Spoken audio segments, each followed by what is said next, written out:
Escuché a mi nuera Verónica decir las palabras que cambiarían mi vida para siempre. Sí, ya corté el freno.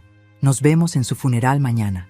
Estaba parada en el pasillo de mi propia casa, paralizada, con la mano todavía en la puerta que acababa de abrir silenciosamente. Había regresado temprano de mi cita médica, porque el doctor canceló a última hora. Verónica no me escuchó entrar. Estaba en la sala, de espaldas a mí, hablando por teléfono con esa voz fría y calculadora que nunca usaba frente a mi hijo Andrés. Relájate, amor. Va a aparecer un accidente perfecto. Una mujer de 60 años con frenos viejos. Nadie sospechará nada. Sentí que mis piernas se convertían en gelatina. El corazón me latía tan fuerte que pensé que lo escucharía.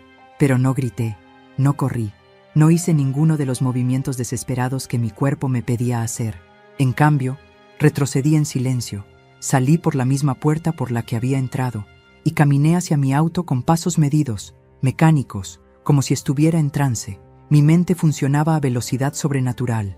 Verónica acababa de confesar que saboteó mi auto, que planeaba matarme y que esperaba que pareciera un accidente. Las piezas comenzaron a encajar con claridad aterradora. El comentario casual de esta mañana: «Suegra, ¿vas a usar tu auto hoy o el de Andrés?». La insistencia de ayer para que revisara esos frenos que suenan raro. La sugerencia de la semana pasada de que debería hacer un último viaje largo antes de que llegara el invierno. Todo había sido preparación. Todo había sido parte del plan. Subí a mi auto, el auto que supuestamente debía matarme mañana, y lo estacioné 2 cuadras más allá. Saqué mi teléfono celular y llamé a mi mecánico de confianza, Mario, quien me conocía desde hacía 20 años. «Mario, necesito que vengas ahora mismo. Emergencia. No preguntes, solo ven». Llegó en 15 minutos con su camioneta de servicio. Cuando le expliqué brevemente la situación, su rostro palideció. «Lidia, si esto es verdad, necesitas llamar a la policía inmediatamente». Negué con la cabeza. «Primero necesito evidencia que no puedan negar. Revisa los frenos, dime exactamente qué encuentras y grábalo todo en video. Pero antes de continuar, quiero hacerte una invitación muy especial.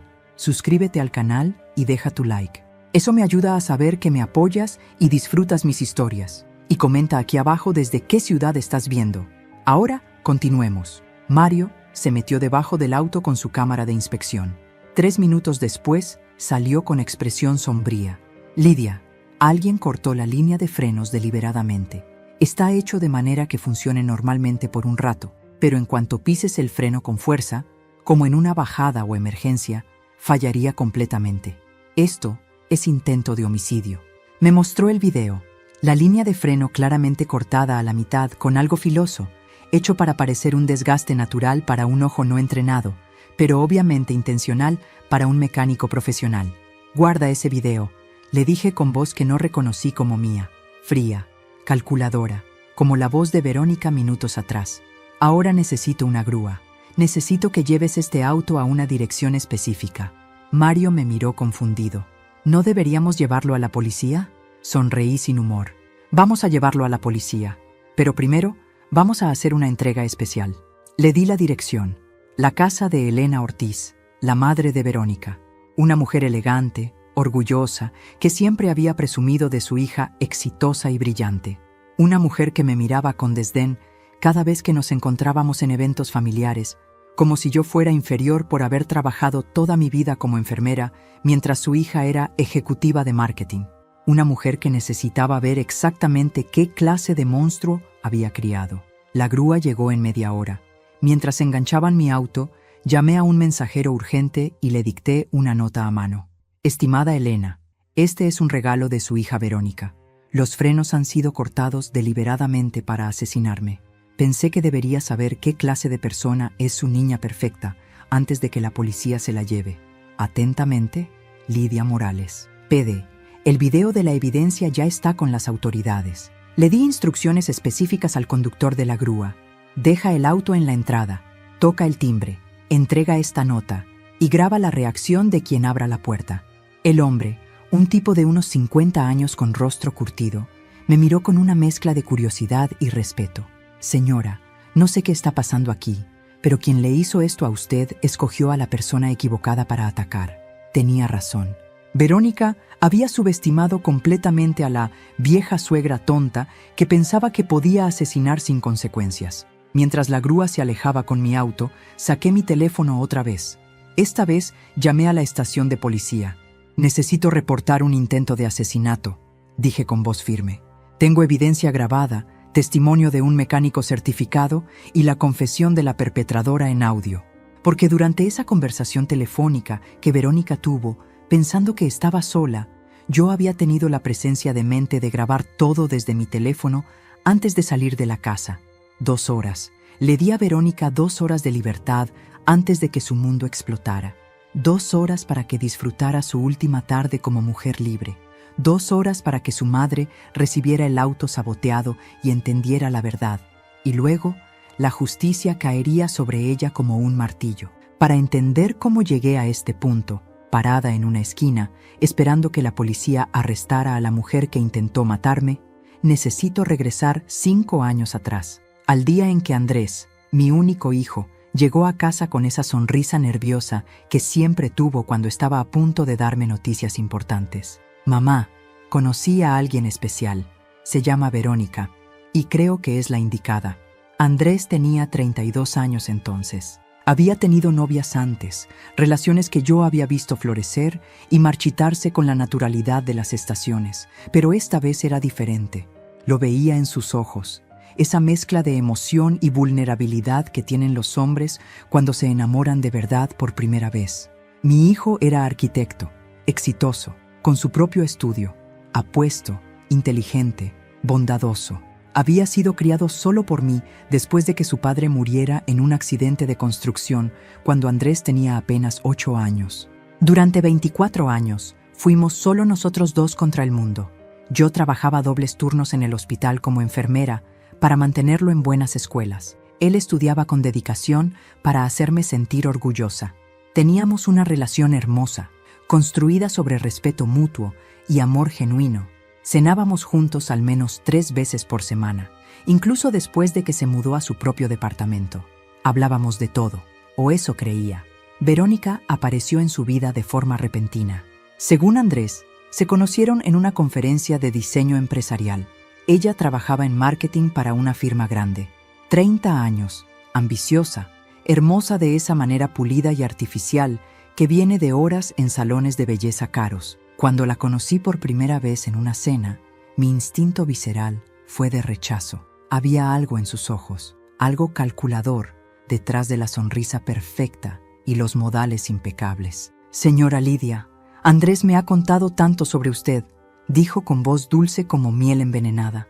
«Debe ser tan orgullosa de haber criado a un hombre tan maravilloso, usted sola». Las palabras eran correctas, pero el tono tenía un filo. Como si estar orgullosa de mi hijo fuera algo patético, como si haberlo criado sola fuera una vergüenza en lugar de un logro. Intenté darle el beneficio de la duda. Tal vez estaba siendo la típica madre sobreprotectora que no cree que nadie sea suficientemente bueno para su hijo. Tal vez mis instintos estaban nublados por el miedo de perderlo.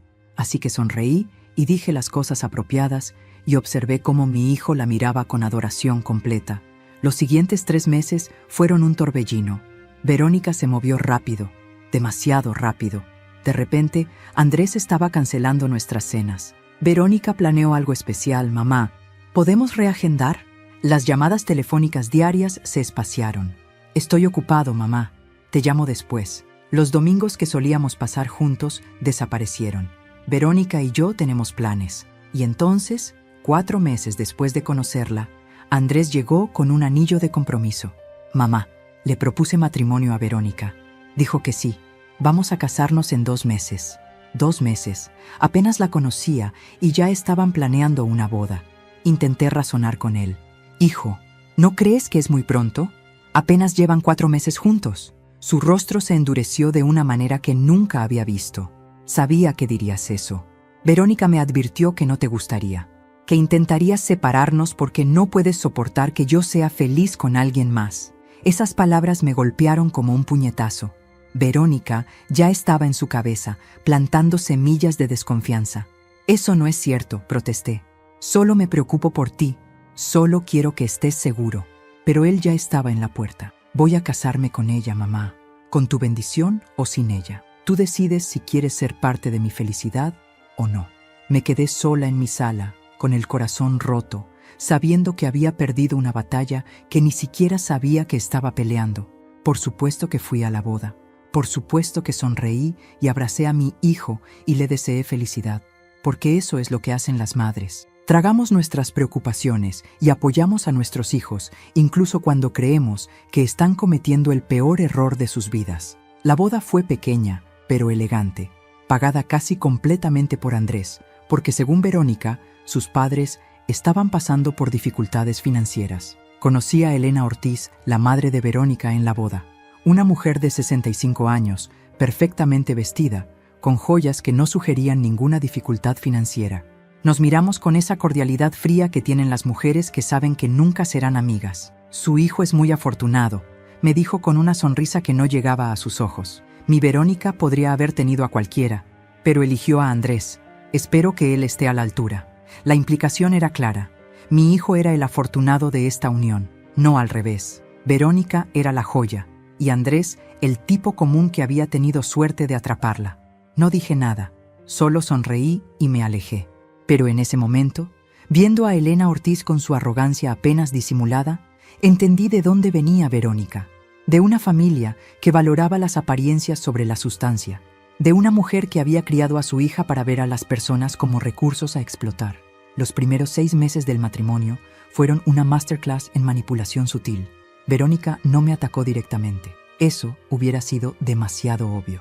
En cambio, usó tácticas tan refinadas que me tomó meses darme cuenta de lo que estaba haciendo.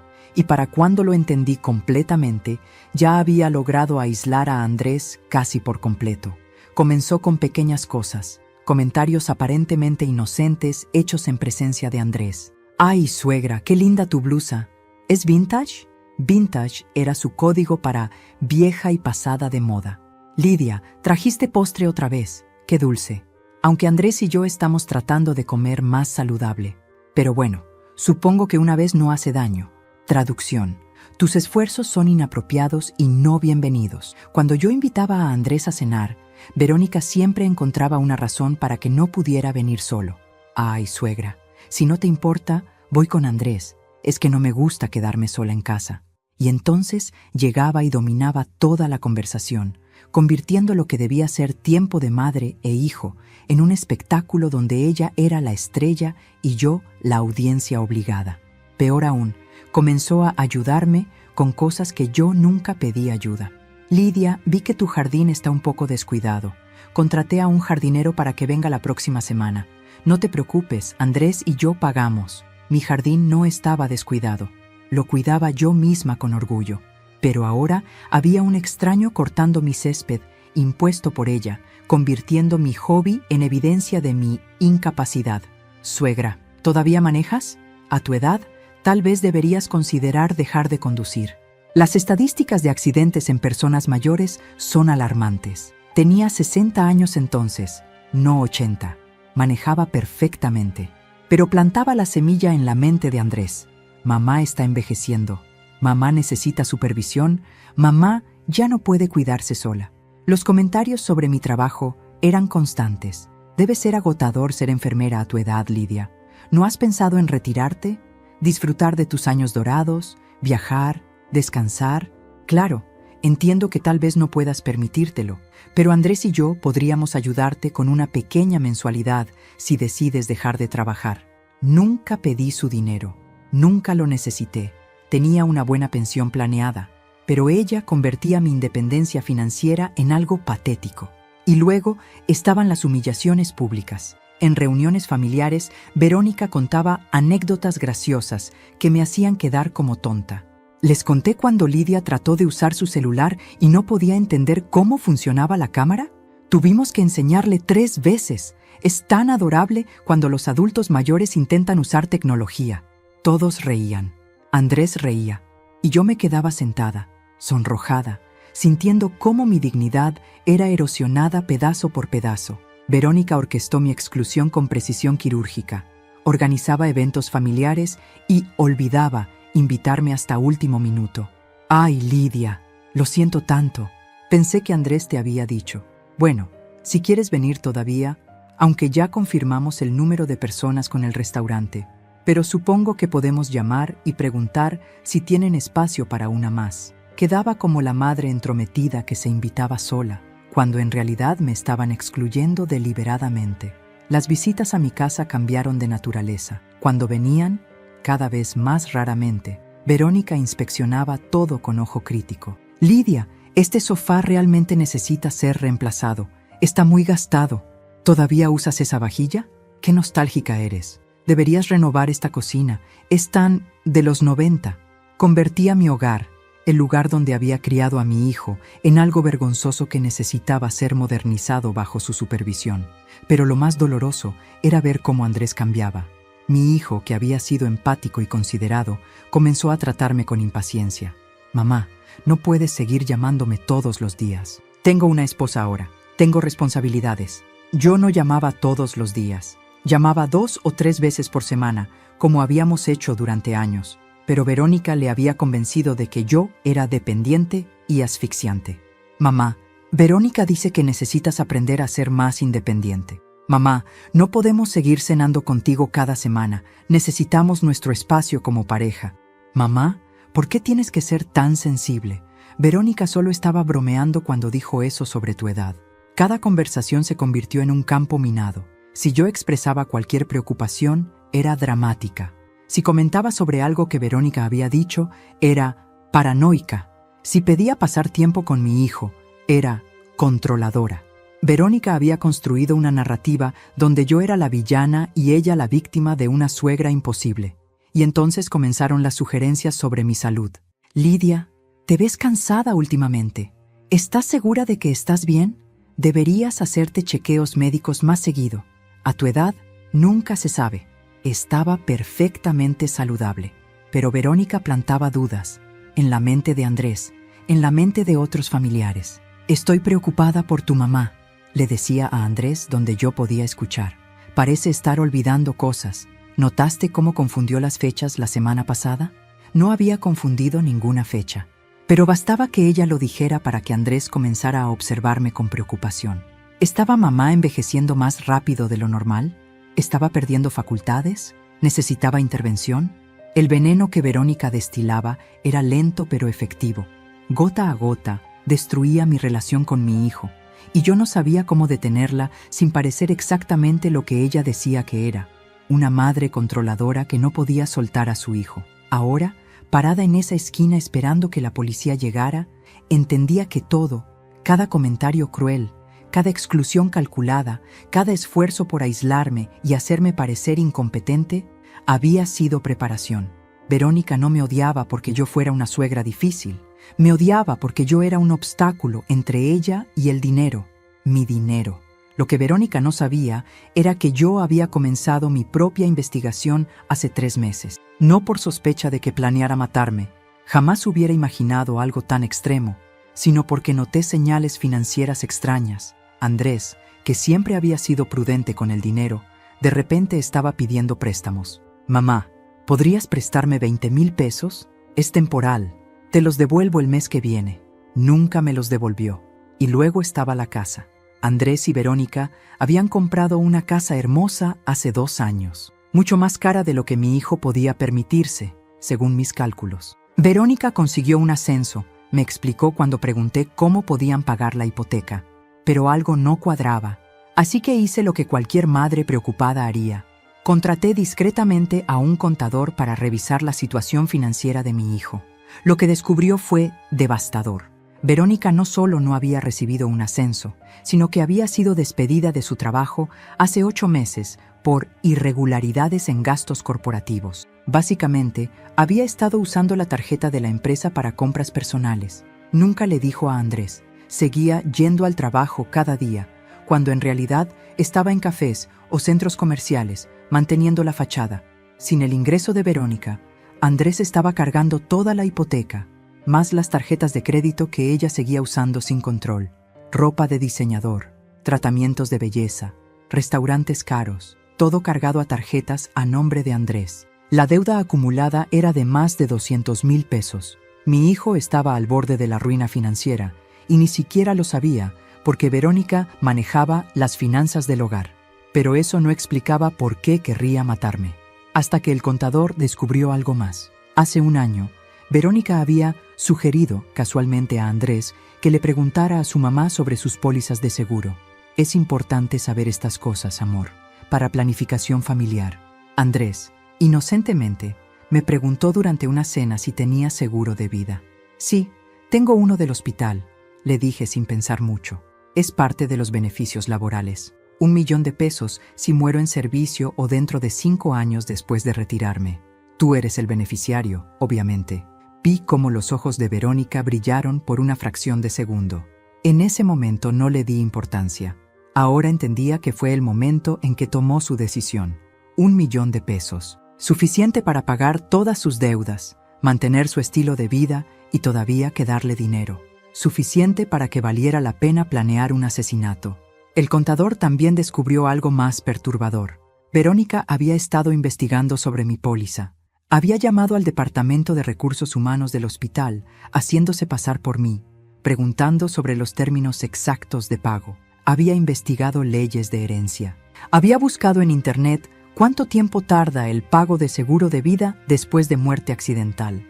Todo documentado en su computadora compartida con Andrés, que el contador pudo acceder porque mi hijo le había dado las contraseñas cuando le pedí que investigara las finanzas. Verónica era meticulosa. Había planeado esto durante meses, y lo más escalofriante era que no mostraba ningún remordimiento en esas búsquedas. No había rastros de duda o conflicto moral. Solo búsquedas frías y calculadas. ¿Cómo hacer que un accidente de auto parezca falla mecánica?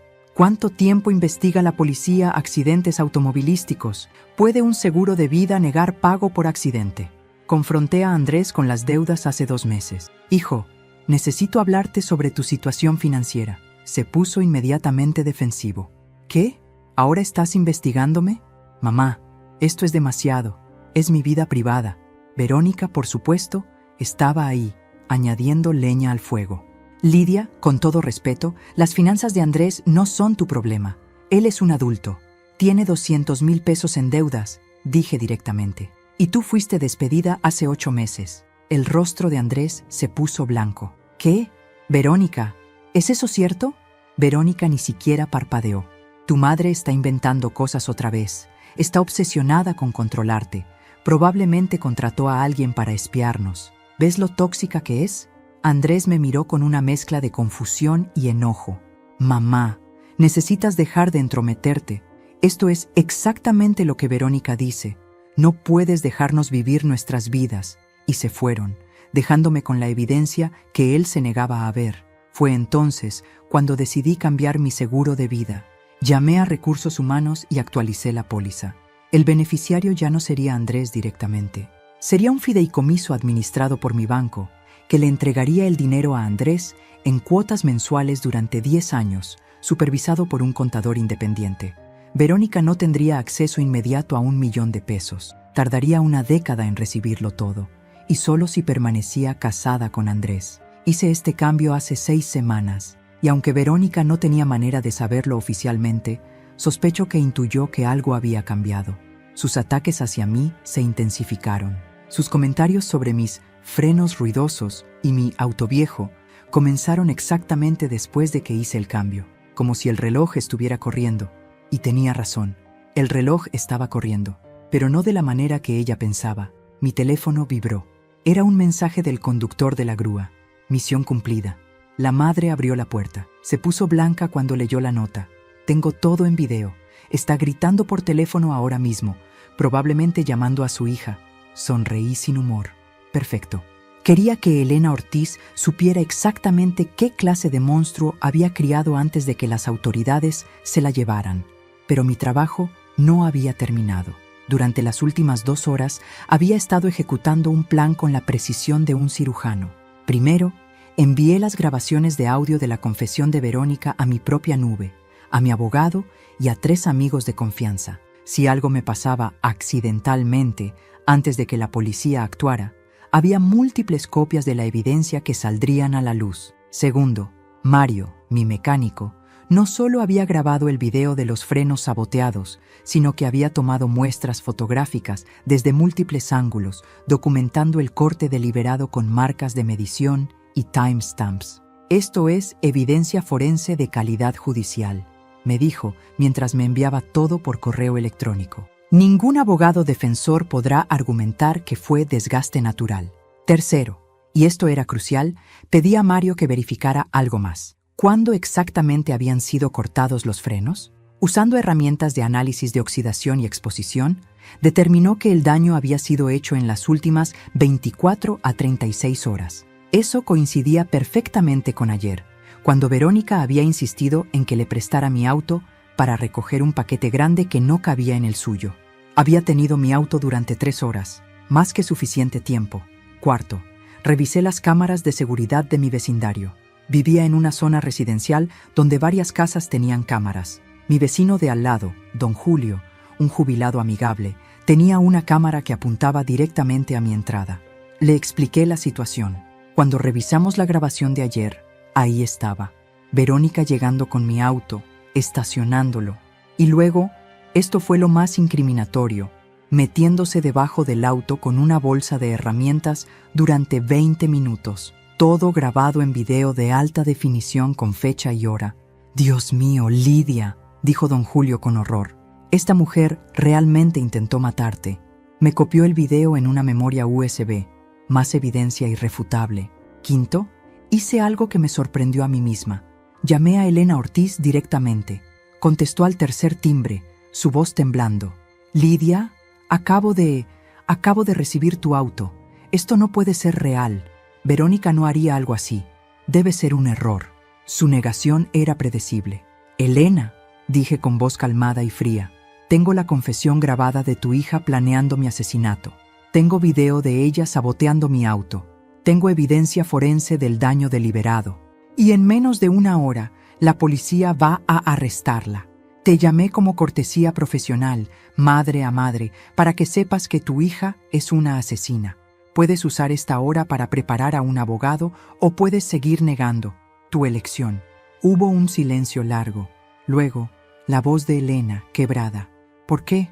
¿Por qué haría algo así?» «Dinero», respondí simplemente. «Mi seguro de vida, $1 millón. Está en deudas masivas, fue despedida de su trabajo y vio mi muerte como la solución a sus problemas financieros». Escuché un sollozo del otro lado. La arrogante Elena Ortiz lloraba. Antes de continuar, dime aquí en los comentarios qué te está pareciendo esta historia hasta ahora y qué harías tú en el lugar de ellos. No salgas del video, porque lo que viene a continuación te va a poner la piel de gallina. Sexto, y finalmente, coordiné con la policía. El detective Ramírez, un hombre serio de unos 50 años, había estado revisando toda mi evidencia durante la última hora. «Señora Morales, esto es uno de los casos más documentados de intento de homicidio que he visto. Su nuera no tiene escapatoria. Vamos a arrestarla dentro de 30 minutos. ¿Dónde está ella ahora?» «En mi casa», respondí, esperando que yo regrese de mi cita médica para usar mi auto saboteado y morir en un accidente. El detective silbó bajo. «¿Está dispuesta a confrontarla con nosotros presentes? Sería útil ver su reacción cuando descubra que usted sabe todo». Pensé en ello. Parte de mí quería verlo. Quería ver la cara de Verónica cuando se diera cuenta de que la vieja tonta la había superado. «Sí», dije finalmente, «quiero estar ahí cuando la arresten». Media hora después, 3 patrullas se estacionaron discretamente a 2 cuadras de mi casa. Yo llegué en mi taxi. Había dejado mi auto saboteado en casa de Elena como evidencia y advertencia, y entré por la puerta principal como si nada. Verónica estaba en la sala, viendo televisión, con una copa de vino en la mano. Parecía relajada, confiada, probablemente visualizando su futuro con $1 millón. «Hola, suegra», dijo con esa sonrisa falsa. «¿Cómo estuvo el doctor?» Me senté en el sillón frente a ella. «El doctor canceló, así que regresé temprano». «Qué suerte, ¿no?» Vi un destello de algo en sus ojos. ¿Preocupación? ¿Sospecha? «Qué pena», dijo cuidadosamente. «Bueno, al menos tienes la tarde libre». «Verónica», dije con voz tranquila, «necesito preguntarte algo. ¿Cuándo exactamente cortaste los frenos de mi auto?» El silencio que siguió fue absoluto. Su rostro perdió todo el color. La copa de vino cayó de su mano, derramándose sobre la alfombra. Yo no sé de qué hablas. Toqué el timbre, la señal. Los 3 detectives entraron por la puerta que había dejado sin seguro. Verónica Ortiz, dijo el detective Ramírez, está bajo arresto por intento de homicidio premeditado. Y entonces vi algo que nunca olvidaré. El momento exacto en que Verónica se dio cuenta de que había perdido. La transformación en el rostro de Verónica fue instantánea y aterradora. De la mujer sofisticada y controlada que había conocido durante 5 años, emergió algo primitivo y desesperado. «¡Esto es ridículo!», gritó, levantándose de un salto. «No tienen pruebas de nada. Esta vieja loca está inventando cosas porque me odia». El detective Ramírez no se inmutó. «Señora Ortiz, tenemos una grabación de audio donde usted confiesa haber cortado los frenos, video de vigilancia mostrándola trabajando debajo del vehículo, evidencia forense del sabotaje deliberado y testimonio de un mecánico certificado. Tiene derecho a permanecer en silencio. Todo lo que diga puede ser usado en su contra». Verónica me miró con odio puro. Ya no había pretensiones.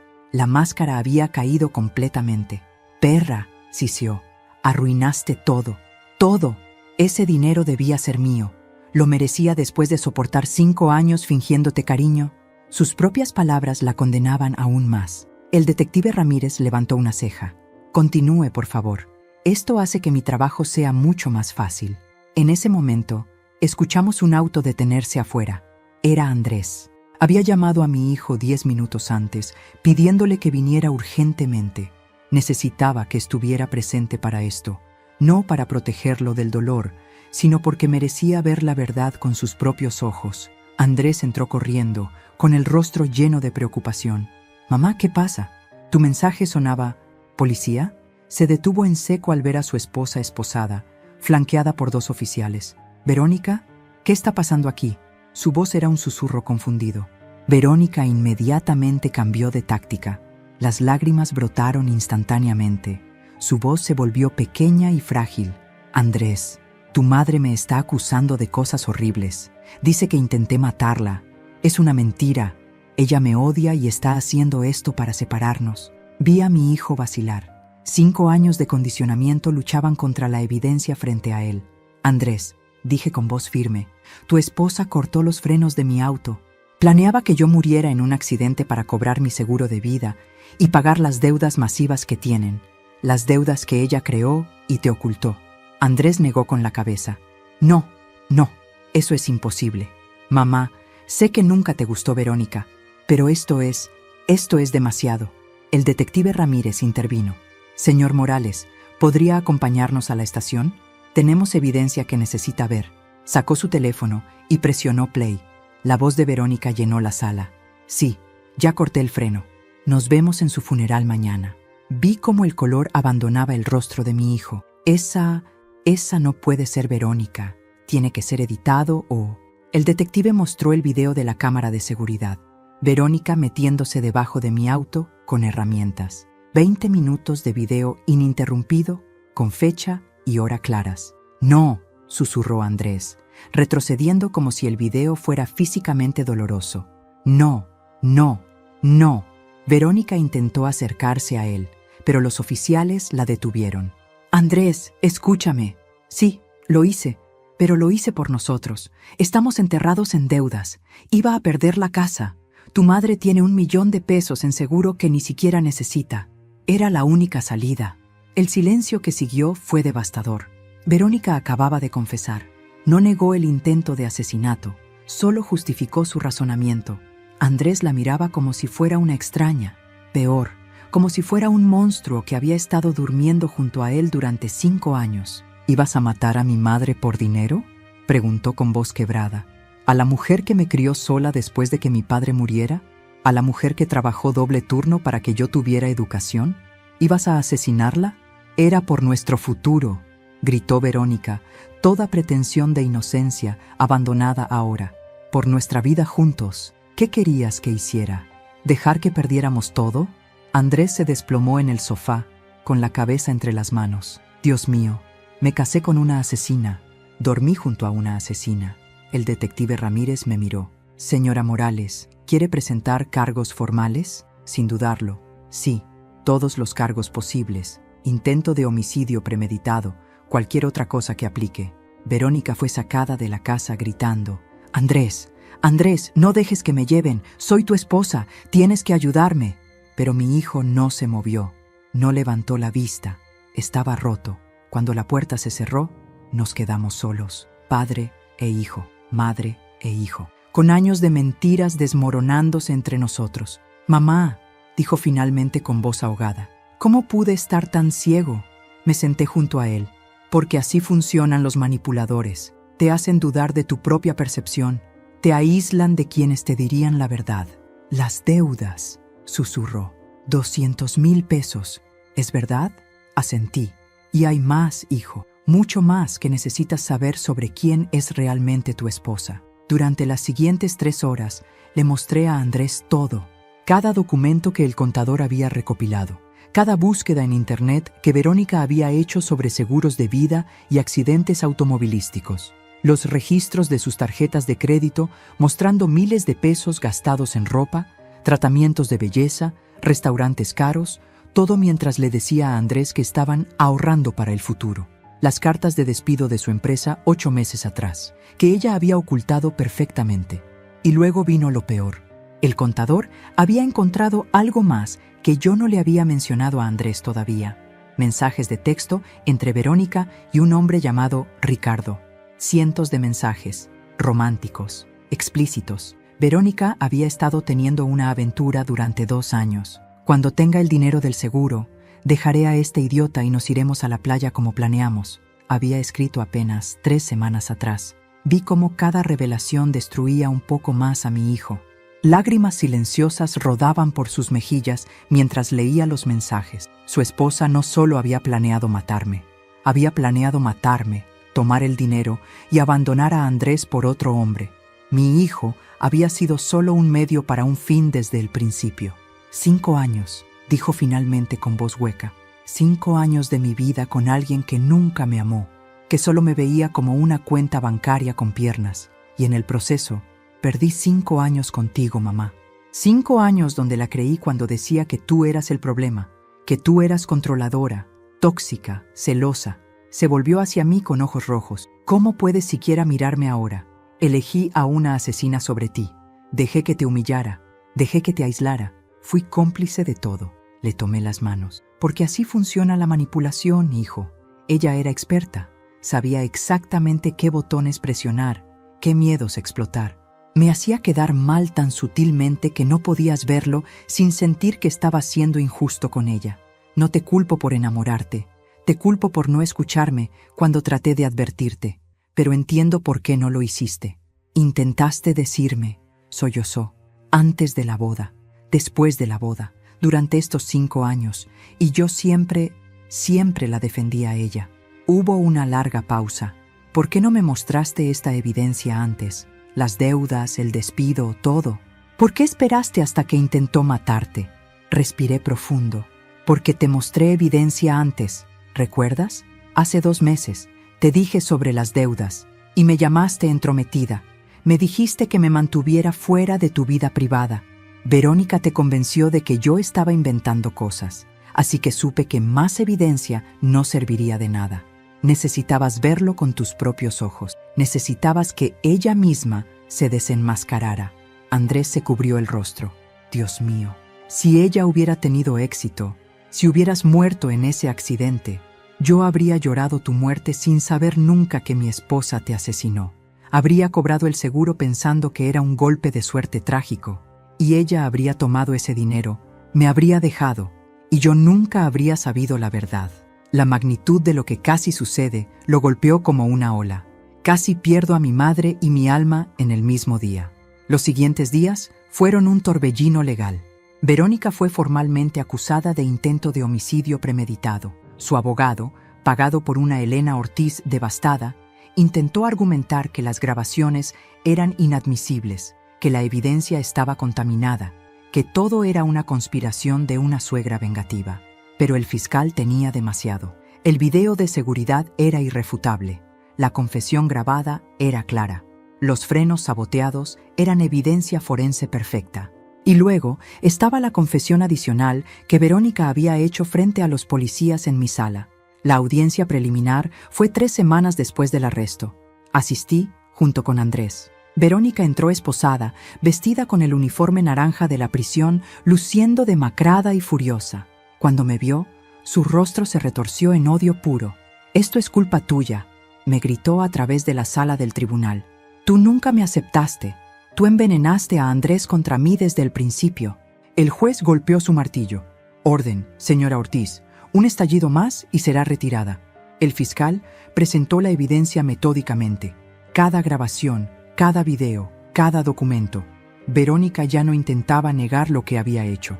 Su defensa había cambiado a una estrategia de disminución de capacidad mental, alegando que estaba bajo estrés extremo por las deudas y no estaba pensando racionalmente. Pero los mensajes con Ricardo destruyeron esa defensa. Los planes detallados, las búsquedas calculadas, todo mostraba premeditación clara durante meses. Al final de la audiencia, el juez negó la fianza. La acusada representa un peligro claro para la sociedad y específicamente para la víctima. Permanecerá detenida hasta el juicio. Verónica gritó, pero fue sacada por guardias. Esa noche, después de la audiencia, Andrés y yo nos sentamos en mi cocina con tazas de té que se enfriaban sin tocar. El silencio entre nosotros era denso, cargado de años de palabras no dichas, advertencias ignoradas y dolor mutuo. Finalmente, mi hijo habló con voz quebrada. «Mamá, necesito entender algo. Durante estos 5 años, ¿cuántas veces viste señales? ¿Cuántas veces supiste que algo estaba mal y no dijiste nada?» La pregunta me golpeó como un puñetazo porque sabía la respuesta. Demasiadas. Muchas veces, admití con honestidad brutal. Desde el principio, desde el primer día que la conocí. Andrés me miró con incredulidad mezclada con dolor. «Entonces, ¿por qué? ¿Por qué no me sacudiste y me gritaste la verdad? ¿Por qué dejaste que me casara con ella si sabías que era un error?» Respiré profundo, sabiendo que esta conversación era necesaria pero dolorosa. «Porque tenía miedo, hijo. Miedo de perderte. Miedo de ser exactamente lo que ella decía que era. La suegra controladora que no podía soltar a su hijo. Las pocas veces que intenté decirte algo, tú te pusiste a la defensiva. Me acusaste de ser celosa, de no querer que fueras feliz. Y cada vez que eso pasaba, Verónica ganaba más poder sobre ti, así que aprendí a callar. Tragué mis preocupaciones y esperé que tal vez yo estuviera equivocada, que tal vez mis instintos estaban nublados por ser tu madre. Pero no estabas equivocada», dijo Andrés con voz temblorosa. «Tenías razón sobre todo, y mi vida casi te cuesta la tuya». Asentí lentamente. «Ese es el precio del silencio, hijo. Durante 5 años, callé cuando debí gritar, sonreí cuando debí confrontar. Acepté humillaciones cuando debí establecer límites claros, y lo hice porque amaba tanto la idea de mantener la paz, de preservar nuestra relación, que estuve dispuesta a sacrificar mi dignidad, mi bienestar y finalmente, casi mi vida». Me levanté y caminé hacia la ventana, mirando el jardín que Verónica había criticado tantas veces como descuidado. «Pero también necesito que entiendas algo, Andrés. Tú también elegiste el silencio. Viste cómo me trataba. Escuchaste sus comentarios pasivo-agresivos. Estuviste presente cuando me humillaba en público. Y no dijiste nada, porque era más fácil mantener la paz con tu esposa que defender a tu madre. Vi el dolor en su rostro mientras mis palabras hacían impacto. «Tienes razón», susurró. «Cada vez que ella hacía un comentario cruel sobre tu edad, sobre tu casa, sobre tu ropa, yo lo escuchaba. Y una voz en mi cabeza me decía, esto no está bien». Pero otra voz, la voz que Verónica había cultivado, decía, «No seas tan sensible, solo está bromeando, no seas un niño de mamá». Y elegí escuchar la segunda voz. «¿Sabes cuál fue el momento que más me dolió?», le pregunté, volviéndome hacia él. «Fue en tu cumpleaños hace 2 años. Verónica organizó una cena familiar en un restaurante caro. Me senté al final de la mesa, lo más lejos posible de ti. Durante toda la cena, ella te alimentaba, te tocaba, te susurraba cosas al oído. Y tú reías y parecías tan feliz. Yo estaba a 3 metros de distancia, completamente invisible. En un momento, intenté hacer contacto visual contigo. Levanté mi copa para brindar por ti desde lejos, y tú ni siquiera me viste. Estabas tan absorto en ella que tu madre podría haber desaparecido de esa mesa y no lo habrías notado». Andrés sollozó abiertamente ahora. «Me acuerdo de esa noche. Verónica me dijo después que habías parecido incómoda y fuera de lugar, que tal vez no deberíamos invitarte a eventos sociales porque te ponías ansiosa en público. Y yo le creí. Dios, mamá, yo le creí. Se levantó y caminó hacia mí. ¿Cómo arreglamos esto? ¿Cómo arreglo lo que rompí? No sé si podemos arreglarlo completamente, dije con honestidad. El daño es profundo, la confianza está fracturada, pero podemos empezar con la verdad. Verdad sobre lo que pasó, verdad sobre cómo ambos contribuimos a esta situación, y verdad sobre lo que necesitamos hacer diferente en el futuro. Me senté de nuevo en la mesa y le indiqué que hiciera lo mismo. Andrés, necesito que entiendas algo fundamental. Yo fallé como madre en aspectos importantes. Te amé tanto que te hice frágil. Te protegí tanto que no te enseñé a detectar manipulación. Te di tanto que no aprendiste a valorar los sacrificios. No digas eso, protestó. Fuiste una madre increíble. Me diste todo. Exactamente, dije con firmeza. Te di todo. Y en el proceso, nunca te enseñé que las relaciones saludables tienen límites. Nunca te mostré cómo se ve una mujer que se defiende a sí misma porque siempre estuve ocupada defendiéndote a ti. Cuando tu padre murió, me convertí en todo para ti, madre y padre, protectora y proveedora, y te adoraba tanto que nunca te dejé fallar, nunca te dejé sufrir consecuencias, nunca te enseñé que el mundo no gira alrededor de ti. Eso no justifica lo que Verónica hizo, dijo Andrés rápidamente. Por supuesto que no, acordé. Verónica es responsable de sus propias acciones monstruosas, pero nosotros somos responsables de haber creado las condiciones que permitieron que esas acciones casi tuvieran éxito. Yo soy responsable de haber callado cuando debía hablar. Tú eres responsable de haber elegido la comodidad sobre la verdad. Y juntos creamos un espacio donde una manipuladora experta pudo operar sin resistencia real. Andrés se limpió las lágrimas. Entonces, ¿qué hacemos ahora? ¿Cómo aprendemos de esto sin que nos destruya? Tomé sus manos sobre la mesa. Primero, reconocemos que el camino adelante será difícil. No vamos a recuperar 5 años perdidos. No vamos a borrar el dolor que ambos sentimos. Pero podemos construir algo nuevo, algo más honesto, algo basado en límites saludables y comunicación real, no en silencio cómplice. ¿Puedes perdonarme algún día?, preguntó con voz pequeña. Lo miré directamente a los ojos. Ya te perdoné por enamorarte de la persona equivocada. Eso puede pasarle a cualquiera. Pero perdonarte por permitir que me tratara como me trató durante 5 años mientras tú mirabas, eso va a tomar tiempo. Y trabajo, de ambos. Hice una pausa. Y necesito que entiendas que el perdón no significa que todo vuelve a ser como antes. No voy a volver a ser la madre que acepta migajas de tu atención. No voy a sonreír mientras me humillan. No voy a callar cuando vea señales de peligro. La Lidia que conocías, la que priorizaba tu comodidad sobre su dignidad, murió el día que Verónica cortó esos frenos. No quiero esa Lidia de vuelta, dijo Andrés con convicción sorprendente. Quiero a la Lidia que fue lo suficientemente inteligente para grabar una confesión, que fue lo suficientemente estratégica para documentar todo, que fue lo suficientemente fuerte para enfrentar a su atacante con evidencia irrefutable en lugar de colapsar en miedo. Esa Lidia es mi héroe, y me avergüenza que tuviste que convertirte en ella para sobrevivir a lo que mi matrimonio te hizo. Sus palabras me sorprendieron. Había esperado defensividad, negación, tal vez incluso resentimiento. En cambio, vi en mi hijo algo que no había visto en años: madurez genuina, crecimiento doloroso, pero real. Voy a terapia, anunció de repente. Empiezo la semana que viene. Necesito entender cómo pude estar tan ciego. ¿Cómo pude permitir que alguien destruyera la relación más importante de mi vida? Necesito aprender a reconocer manipulación. Y necesito procesar el hecho de que la mujer con la que dormí durante 5 años planeaba matar a mi madre. Eso es bueno, dije con aprobación. Y cuando estés listo, tal vez podamos hacer terapia juntos, terapia familiar, para aprender a comunicarnos sin miedo, para establecer expectativas claras, para construir una relación adulta entre madre e hijo, no la relación codependiente que teníamos antes. Andrés asintió vigorosamente. Sí, quiero eso. Necesito eso, porque mamá, no quiero perderte otra vez. Ya perdí 5 años. No quiero perder los próximos 20 por no haber aprendido de esto. Nos quedamos en silencio durante varios minutos. Luego Andrés preguntó algo que había estado evitando. ¿Qué va a pasar con Verónica? Legalmente, quiero decir. Respiré profundo. El fiscal dice que con toda la evidencia está buscando el máximo, 15 años por intento de homicidio premeditado. Tal vez más si pueden probar la conspiración con Ricardo.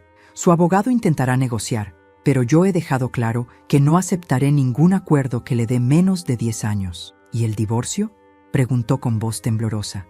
Tienes fundamentos más que suficientes. Adulterio, intento de asesinato de un familiar, fraude financiero. Un juez te lo concederá sin problema. Andrés cerró los ojos. Es tan surreal. Hace 3 semanas estaba casado, planeando mi futuro, pensando que mi vida estaba bien. Ahora mi esposa está en prisión por intentar matar a mi madre. Descubro que tiene un amante, que me mintió sobre todo durante años, y yo estoy aquí tratando de reconstruir pedazos de una vida que resulta que siempre fue una mentira. No todo fue mentira, le dije suavemente. El amor que sientes por mí es real. El amor que yo siento por ti es real.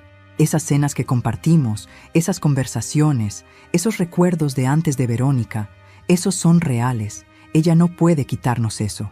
Lo que fue mentira fue solo ella, su amor por ti, su respeto, sus intenciones. Pero tú eres real, yo soy real, y podemos reconstruir desde ahí. La conversación se extendió hasta las 3 de la madrugada. Hablamos de todo, de señales específicas que ambos ignoramos, de momentos en que debimos haber actuado diferente, de miedos que nos paralizaron. Y por primera vez en 5 años sentí que estaba hablando con mi hijo real, no con la versión editada que Verónica había permitido que yo viera, sino con Andrés, mi hijo, roto, pero finalmente honesto. Cuando se fue esa noche, lo abracé. Te amo, le dije. Siempre te amaré, incluso cuando me hayas lastimado, incluso cuando haya estado furiosa contigo, incluso cuando casi me cuesta la vida. Eres mi hijo, pero el amor no es suficiente. Necesitamos respeto mutuo, comunicación honesta y límites claros. ¿Entiendes? Él asintió contra mi hombro. Entiendo, y voy a pasar el resto de mi vida demostrándote que puedo ser el hijo que mereces. Mientras lo veía alejarse en su auto, sentí una mezcla extraña de tristeza y esperanza. Habíamos perdido mucho, pero tal vez, solo tal vez, podíamos recuperar algo más fuerte, algo más honesto, algo que valiera la pena salvar. Querido amigo, querida amiga, gracias por acompañarme hasta aquí en esta historia. Sé que fue intensa, dolorosa, pero también una historia sobre valentía, supervivencia y la importancia de romper el silencio. Si esta historia te tocó el corazón, si te hizo reflexionar sobre las relaciones tóxicas, la manipulación y la importancia de escuchar nuestros instintos, te pido que presiones el botón de suscripción. Tu apoyo me permite seguir compartiendo historias que nos enseñan sobre la vida. Déjame un me gusta si Lidia te inspiró con su coraje para enfrentar el peligro con inteligencia en lugar de con miedo. Y por favor, cuéntame en los comentarios, ¿qué te pareció esta historia? ¿Crees que Lidia hizo lo correcto? ¿Alguna vez has ignorado señales de alarma en una relación? ¿Y desde qué ciudad del mundo me estás escuchando? Cada comentario es importante para mí. Somos una comunidad que aprende y crece junta. Recuerda, esta es una historia completamente ficticia, creada exclusivamente para entretenimiento y reflexión. Los personajes y situaciones son producto de la imaginación, diseñados para hacernos pensar sobre límites, familia y supervivencia. Gracias por estar aquí. Nos vemos en la próxima historia.